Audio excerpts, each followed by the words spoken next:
Boxing. Sir, thank you for having me. Yeah. Again, my name is Nathan Shook. I work for Bare Knuckle Fighting Championships. We are the first company that has promoted legal, sanctioned, and regulated bare knuckle boxing events. We just completed our 4th event, and we've been in 3 different locations.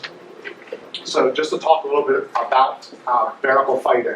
May I interrupt for one more second, Yes, just for those of us that are newer or whatever, just so we know, Mr. Shook came and presented this to us multiple times over the last couple of years. There were some factors we needed to consider and some other ongoing things. But invite him back to come speak again. I think you got some things off the ground, maybe we'll test drive some stuff, and we just love to hear about your growth and everything you got, and what's not just growth from a physical perspective, but hurdles that you've seen, pros and cons. I know you got stuff prepared, but Yes. really curious about seeing what's happened from the idea of inception to the reality and some things you've had to go through, and just anything you want to share, we'd love to hear it. That's great. So last time I was here was 2017. And in 2017, we had the idea. We spoke with doctors, neurologists, and everyone said bare knuckle boxing is safer than boxing and mixed martial arts.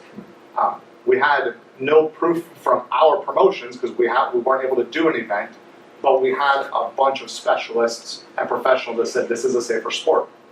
So after going through multiple states talking to them, Wyoming actually allowed us to do the first ever legal sanctioned and regulated bare knuckle boxing event in history. This happened on June 2nd, 2018. We had a little over 2,100 people live in attendance. The event was so popular that we were the #2 topic on Twitter in the world. So the only thing that beat us out was hockey was going on at the time, and they got a little bit more attention. But considering everything going on in the world, there was so much interest in it that we were #2 on Twitter, so I think that's pretty huge. The promoter of it and the founder of Bare Knuckle Fighting Championship was a boxing and MMA promoter by the name of David Feldman. David's dad was a world-class boxing trainer. Dave was a professional boxer himself. His brother's a professional boxer as well. Dave promoted over 300 boxing and mixed martial arts events, so he wasn't unfamiliar with combat sports by any means. His events have been on Fox Sports, ESPN, and pay-per-view. So now he's done local shows, but he's done larger shows. When he came up with this idea, he did one fight at the Fort McDowell Indian Reservation on August 5th, 2011. One bout sold the arena out, 5,000 people. It was a huge success. From then, he knew he had something special. Our sport is different than professional boxing. First, there's no gloves. It's truly, the knuckles are truly bare. The members wrap their wrists and they wrap the back of their hands. That's it. They use gauze and 1 layer of tape, and it goes up to about a finger to 2 fingers away from the top of the knuckle. Secondly, our rounds are 2 minutes long. We do 5 rounds, so it doesn't matter if it's a championship fight or non-championship fight. Every fight is 5 rounds, 2 minutes each. Our fighting platform, if you've seen it, it's a 30-foot square with circular ring. Our ring is custom made, so without going into all the padded stuff, we have 4 what we call ropes. They're made out of metal. The metal is covered with a protective material. The second rope is hinged a certain way so it can be lifted up so people can get in and out. The bottom rope is hinged so should a fighter fall and hit the rope, it gives and actually goes all the way down to the mat. For our events, we provide the cutmen. We have 3 cutmen. We have 2 doctors, 1 ringside and 1 in the back. Our last show we just did 2 weeks ago in Cancun, we provided 3 doctors. We had 1 in each back corner, 1 ringside, 3 cutmen, 2 referees. Bill Clancy, world-class referee in boxing. Big Dan Mergliata, world-class referee in MMA. We also brought in Stitch Duran as one of our cutmen. He's done all of our events so far. What concerns a lot of people is the fact that hearing about a bare fist punching someone upside the head sounds dangerous. But statistically speaking, the force is less. When a person punches someone without a glove, they typically punch less hard. In 100 years of bare knuckle boxing here in the United States, there was no reported fatalities. Boxing averages 3 to 4 deaths a year here in the United States. Nearly 15% of professional boxers report some sort of brain trauma. I have 12 pages of every single fight ever fought for us, and the injury report off of it. out of 94 competitors, we've had 2 broken fingers, 2 broken hands, 1 broken nose. Now, we do get cuts. Everyone says, oh, well, using a bare fist, you're going to get cuts. We do. But our fighters grease just like other combat sports. In addition to that, we have our lead, our cut man, applies the grease to the member so it's applied properly. So going back to lacerations, when you have a leather glove, the leather glove is a larger surface than a boxing fist, or than a closed fist, I should say. With that, the leather on the glove, when it makes contact with the skin, it grabs it. And as it goes across it, and as the person falls with a punch, a lot of times it twists the skin, causing tears and deep lacerations. So we don't have that in bare knuckle boxing. You look at all of our cuts, they're superficial. They're smaller, they're thinner, and they're not as deep, requiring less stitches or just like a suture done. And the long-term effects of it are a lot less than with a glove. Also, this is Dylan. May I yes. ask a real quick question? I don't want to distract you. I just don't want to forget my question. Are there any in your, I believe you said 96 fight or participants? Have there been any reports of eye injury? There have not. I have every single injury report from all 4 events, and we have not had 1 eye injury. Recently, we had a fighter who had a hard weight cut, and he went to the hospital after his fight for dehydration. It was down in Mexico. We drank the water, even after reading the shirt saying do not drink the water. A lot of us end up drinking the water at the hotel, but I have every single injury report, and I have 12 pages that I'd be more than happy to share with you. We're not trying to hide anything. The thing with this is, Load Sports, I believe it is, did a study showing that they did a punch meter. When someone punched, they took a combat sport, and they had the person punch, kick, and knee a punch meter, bless you. With an ungloved punch, he hit at 326 pounds. With a glove on, he hit at 776 pounds. With a kick, he was up at 960 pounds. And with a knee where he got to pull the force down, it was at 1,029 pounds. So a knee, theoretically, going off the stats, is 3 times more forceful when pulling the member down and kneeing them in the face compared to a bare knuckle punch. Yes, sir. Just Dylan, to interject on that.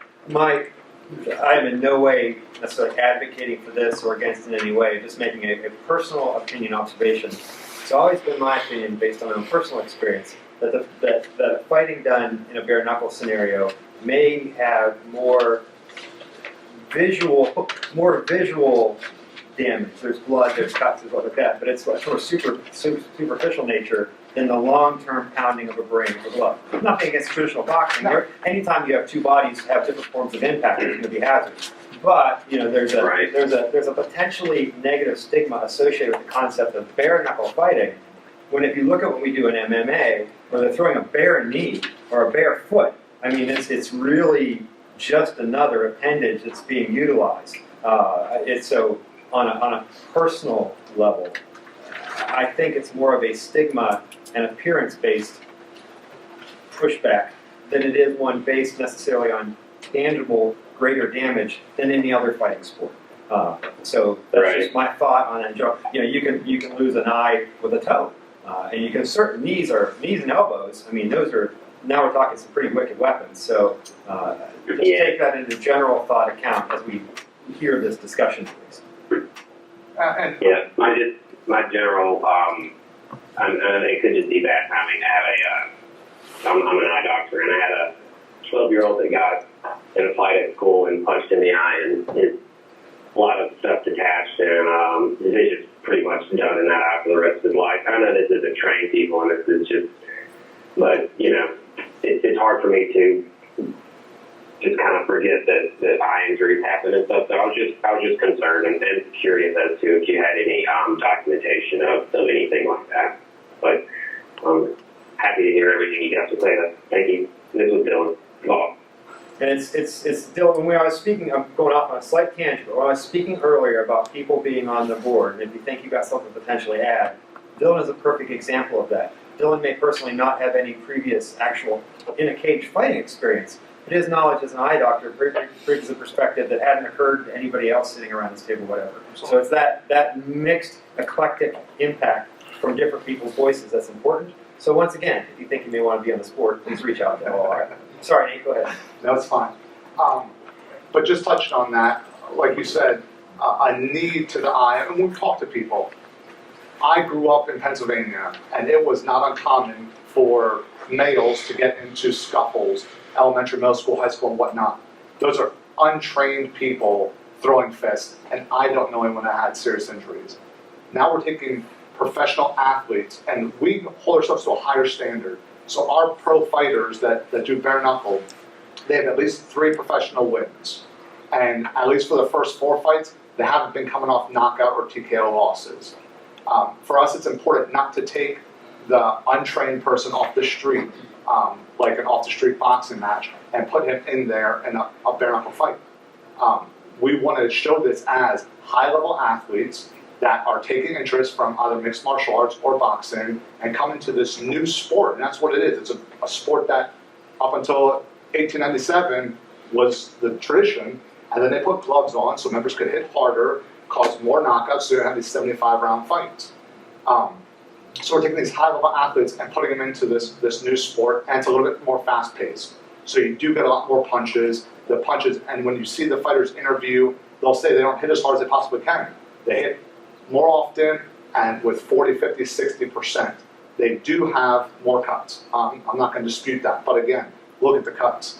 They're smaller, thinner, less deep. They still bleed, but not nearly as bad as, like I said, a knee or forehead or a forearm to the head. Can we discuss a little bit about the thought that hypothetically some might view that this is a bit of a sideshow? It's my personal impression that this is taken off to a good bit. You've got some big names, former UFC fighters. What's the reach and public? I mean, you mentioned you were trending on Twitter when it started. Was that a flash in the pan, or have you continued to grow, or talk a little bit about how the public is receiving this from a volume and interest perspective? So from the fighter community, I have over 2,300 professional fighters that reached out to me that want to compete in this. Every single event that we do, we get more UFC veterans and Bellator veterans reaching out to us saying, I want to be a part of this new sport. Our last event down in Mexico, WBF sanctioned the fight. So we had the Latin America WBF title was on the line for that event. That was between Julian Lane and Leonard Garcia, 2 UFC veterans. We've had Kendall Grove, Beck Rawlings, Jill Riggs, Chris Lights Out Lytle, who was, I believe, like 15-1 pro boxing, and he was top 5, top 10 in UFC at 170 pounds. So we're drawing huge names competing in this. Now, from the fan standpoint, our first event, number 2 in the world on Twitter, not even debatable. 2,100 people in attendance, place was sold out, Cheyenne, Wyoming at the Ice Arena. Our next event was in Biloxi. We did over 3,200 people, live attendance. Our third show, we were right around 2,600, I believe. I have to double check the numbers on that. As far as worldwide reach, we had one fight between Beck Rawlings and Britton Hart. Britton Hart is a professional boxer. Doesn't have a huge name behind her, except for maybe a little bit locally. She fought for us when we did the Roy Jones, Bobby Gunn pay-per-view event up in Delaware. She fought on the undercard. So not a lot of people knew of her. We posted that fight. It got shared thousands of times, and the last time I checked, there was over 8 million views. One bout. Our commercials are averaging 1.4, 1.6 million views when we run our commercials on social media. Every time we put stuff out, it gets shared hundreds, if not thousands of times. We have a huge, millions of people see what we're doing and constantly reach out to us. We have fighters from Australia, Germany, Italy, every state. We bring in fighters from Hawaii. This isn't, and I'm not knocking anyone by any means, but we promoted mixed martial arts here in South Carolina. In 2014, we had 4,400 people in attendance. So I believe that's the largest mixed martial arts crowd for South Carolina too. For that event, we used a lot of local fighters, and we brought some in from maybe neighboring states. We are getting people from all over the world saying, please give me one of your cards. And like I said, 2,200, 2,300 applicants, professionals. So yes, sir. topic on that, you mentioned in your most recent event, which is in Mexico, that have been sanctioned by the WBF. Have all of your events or any of your other events been sanctioned by a national or international level third party? Like your other ones, like say for Wyoming example, is there a third party regulatory body that's overseeing it, like the WBF? Yes, so the Bare Knuckle Boxing Hall of Fame oversees all of our events. So when I say WBF oversaw it, they oversaw 2 of the fights. The main and co-main fight, they sanctioned those title belts. Not the entire card. Correct, not the entire card. We had the commission from Mexico that was there to oversee it. With they brought in official and things of that nature, and then we had officials that were licensed in Mississippi that came on up and also came on down, and also was part of that event. Wyoming oversaw theirs. They have a mixed martial arts committee. They don't have a boxing regulatory, I believe. So their mixed martial arts oversaw that. And then our next show, April 6th, is in New Hampshire. So New Hampshire will be the first ones up there doing it as well. Question, now because this is a new thing, well actually it's a very old thing, but it's a new thing as we relate to time over the last 50 years or so. These fighters and whatnot that you've brought on, Kendall Grove and whatnot, these are big name professional MMA fighters, professional boxers who are coming over to do this. Nothing keeps them from continuing to also potentially compete in their home sport, so to speak. How does or does not their performance or lack of same impact their record in those sports? So for example, if I fight in a bare knuckle event and I lose, does that impact or how does it not impact my boxing record? It's a great question. It doesn't. So we're its own sport. We have a lot of similarities with boxing, but we're a different sport.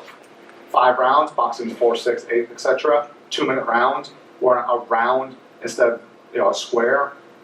And right now, the only document records that we have is the Bare Knuckle Boxing Hall of Fame.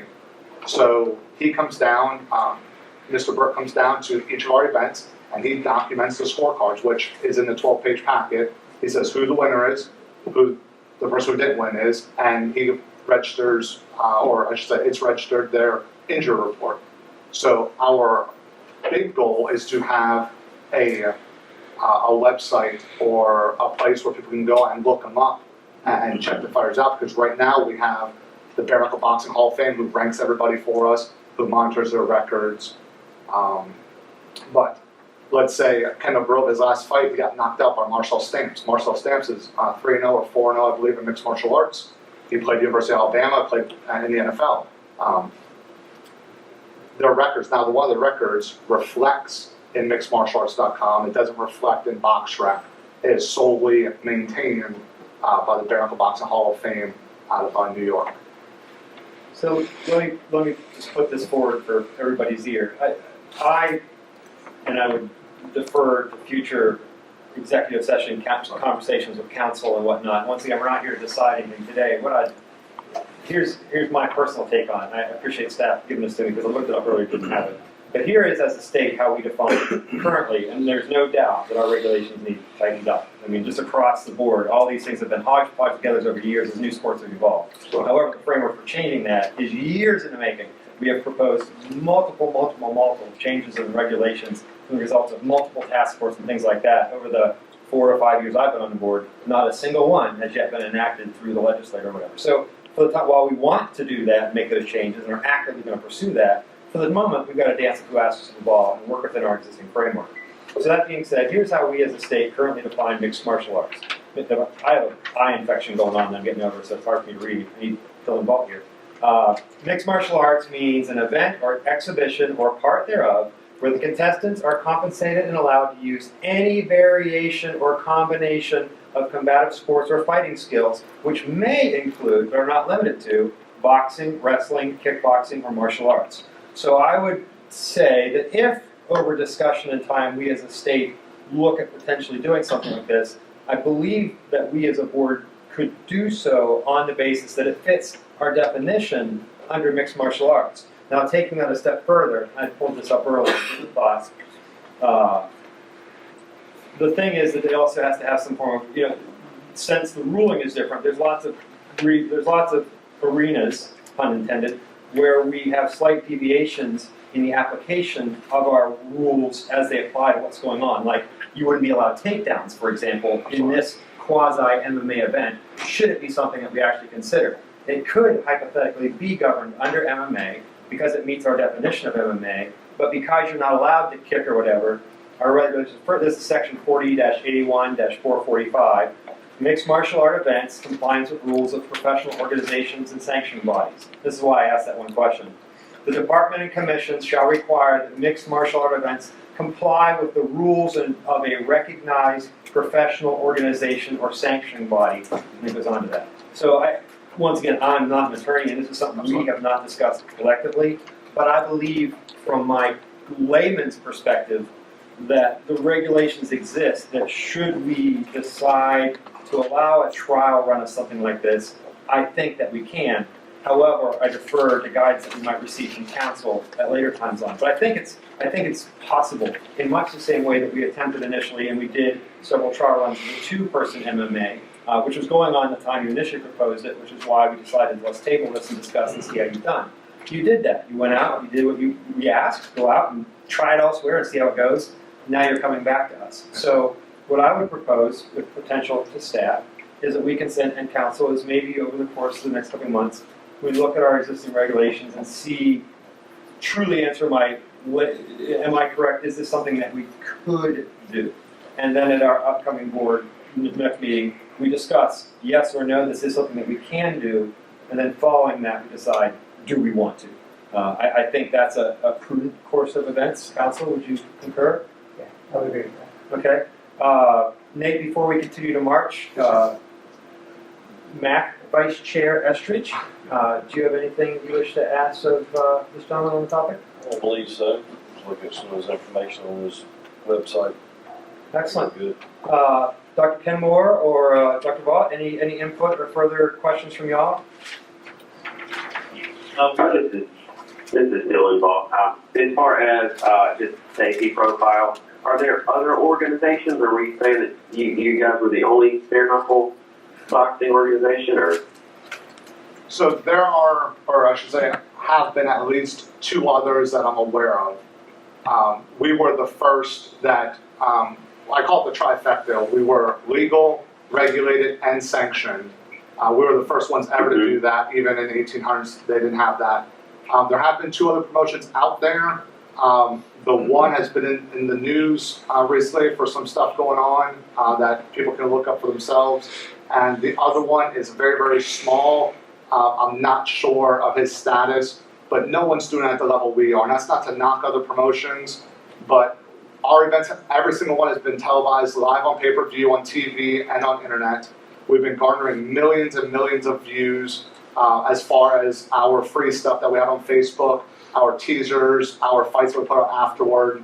So I would feel confident in saying that we are definitely the largest in the United States. And our fourth show we went abroad. I'm not too familiar with too many companies that do that, and we've already have deals lined up in England, so we'll be going over there this year. And like I said, New Hampshire opened up. We're up there April 6th.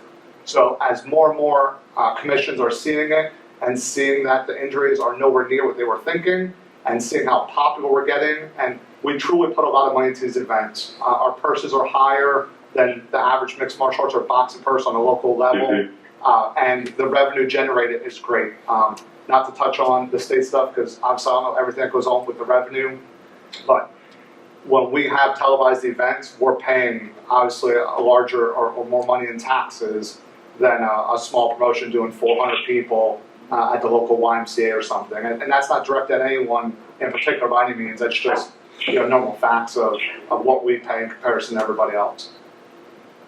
Okay, I'll just be real quick with my next two questions. Where did you say you were in Wyoming? Was the other area where y'all did that one fight? Yes, sir. We're going back there June 1st. It was just announced. So our very first show is Wyoming. Okay. Yep, and do you have the names of the other two organizations? The one, that do bare knuckle boxing? the one that did the last show that was in the news. You don't have to tell me which one does what. I just the All right. two names of them. I believe the one is called Who's Your Daddy? Okay. So, and the other one, I believe, is WBKFF, World Bare Knuckle Fighting Federation or something. WBKFS? Yes, sir. Okay. So All right. the Thank executive. you. Just wanted to do a little research between now and our next meeting as to, Yes, and all right, I appreciate it. That was the end of my question. yes, sir. So the executive director out there in Wyoming is going to be Mr. Brian Peterson, and then down in Mississippi is Mr. John Lewis. Those are the two gentlemen that oversaw their commissions, oversaw our last event. And like I said, the other two bare knuckle promotions, not talking down on them, but I feel we're just at a whole nother level with how we do our stuff. So if you look up our stuff and look up theirs, it's kind of night and day. And the rules are even different because Wyoming allows, it falls underneath mixed martial arts, so they allowed spinning back fists and things of that nature. We don't allow that. We allow traditional boxing, strikes to the head and to the body. Yes, sir. I think just an important point on what you just said, they allow spin back fists or whatever. That's the heart of the question of whether or not there's a reputable third-party sanctioning entity that already exists that those rules would fall under. So that's Yeah. the question. So yeah, staff and council, if we could just add that to the next agenda. And once again, the next agenda won't be a voting on yes, we're going to allow this or not. It's a more detailed discussion of the potential logistical possibility of the regulations and if it was something that we were to allow, is it possible? That's all. And then we go from there. Staff, you have a point? I just have a few questions Yes, sir. for Nate. So you're saying y'all use your own officials or the commission provides your officials? I think I heard you said something like you had two guys, I think. Yes, so they're licensed within the state. So Bill Clancy is a licensed referee and Jennifer Blah is a licensed referee. So they're already licensed through a state. We asked to continue using them right now. They have been with us from the beginning. They understand the sport very well.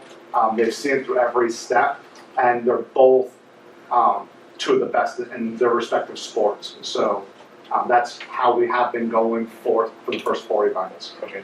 And the rules right now, is there any official rules that are out there? Yes, I can provide those. Back in 2017, I brought it. It's literally like 20 pages altogether. I'd be more than happy to email that, injury reports, anything you like. Okay, and licensing, do you guys have to get licensed in those particular states? Yes, sir. So we carry a promotion bond, yeah, just like boxing and mixed martial arts. We require medicals the same, fighter trio, blood work, physical. Some states, might require dilated eye exam, depending on fighter age. We do have older fighters, like I said, Chris Lytle, still a phenomenal athlete. He's over the 40 thing, so if fighters were required over 40 to get extra medicals, we would expect the same for the sport. And the role that the commission played was just basically there, making sure that you guys provided the medicals, had the doctors, and had the cutmen, those kind of things in place. Yeah, so the commission is still an integral part. I mean, we could have done this on a location that didn't require a commission, but that's not our company goal. Our company goal is to be recognized as a legitimate sport. In order to do that, we need commissions on board. So therefore, anything that weigh-ins are oversaw by the commission, medicals, suspensions, all those things, we still want to go through the commission for. We don't want to run our own event and have the commission just there to see it. If that was the case, I could do it on a military installation like that was brought up earlier by someone. It could be done on certain Indian reservations. We want South Carolina Athletic Commission as, overseeing this event and bringing legitimacy to it. That's all I have. Excellent. Anything else you need to add? No, sir. Thank you all for your time. I really appreciate it. Okay, well, we appreciate it. Congratulations on your success to date. Thank you, sir. Thank you. April 6th, live on pay-per-view. Thank